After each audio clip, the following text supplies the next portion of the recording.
It is a pleasure and an honor to be here in Silver Spring, lifting up the namesake of the Brigadier General Charles E. McGee Library. As the Council's lead for libraries, so following in the footsteps of our newly elected Vice President, Will Jawando, just this Tuesday, it's great to have the opportunity to highlight how crucial spaces like this serve as living monuments to the county's most decorated residents.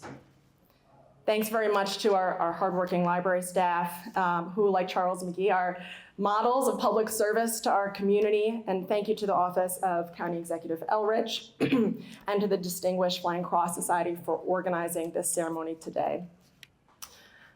As we celebrate a century plus since the birth of Brigadier General McGee, we can all be very proud to live in a county that places the diverse, often untold histories of our Black and African American neighbors front and center.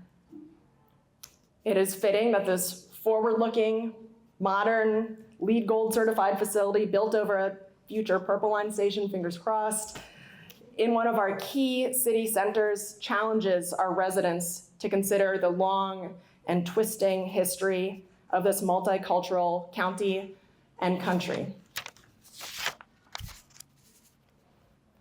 Born in 1919, Brigadier General McGee entered into an America that would, in many ways, but not in all, be unrecognizable to us today. And today, there are many people who would erase the memories of the era of Jim Crow, segregation, and white supremacist violence. And as has been noted today, it has never been more important to have that remain front and center. Brigadier General McGee would later reflect that military segregation only ended when he and his fellow Black airmen were able to demonstrate their value to the military war effort. Memorials like this library are an investment in our shared memory of those past struggles, our current struggles, and our commitments to building an ever better future together. We also remember General McGee not just for his courage and service, but for his deep love of self-improvement through study.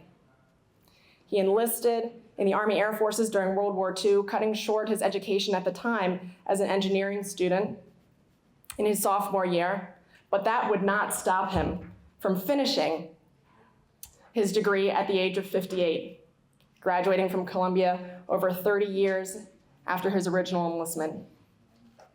And as our fellow, absolutely. And then as our fellow county resident, he embodied the value of lifelong learning that drives the mission of our Montgomery County Public Libraries today. So thank you all for joining us to honor Brigadier General Charles E. McGee today, celebrating his birthday, and let us continue to honor him every day by joining in the important work of teaching the complex and sometimes uncomfortable history and present of our county and our country, and by continuing to support our public libraries in their vision of supporting lifelong learning for all of our residents of every background and origin. Thanks very much.